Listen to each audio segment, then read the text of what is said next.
It's time for a Velveteen Lounge Kitchen Slumber Party. Hello and welcome to the Velveteen Lounge Kitchen, where it's time for cocktails and snacks in bed, including a vintage sandwich recipe which sounds revolting, but is actually delicious. But first, a drink, since this is that kind of slumber party. Here's one that's perfect for all of your midnight snacks, the Midnight Cocktail from the 1965 edition of the Old Mr. Boston Luxe Official Bartender's Guide.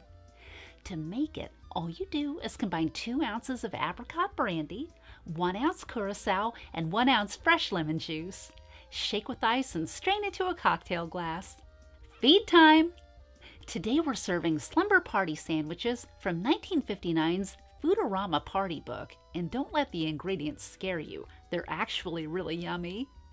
To make them, all you do is combine 2 cups of shredded American cheese, 1/2 cup ground peanuts, 2 tablespoons pimento, 2 tablespoons sweet relish, and enough mayonnaise to make it hold together and spread on toasted bread.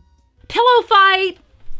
They'll give you the energy you need to make crank calls and play truth or dare. Thank you for visiting the Velveteen Lounge Kitchen, and an extra special thank you to our Patreon patrons. Be sure to join us on Monday for a visit from Cousin Glendora. It's always happy hour at the Velveteen Lounge Kitchen.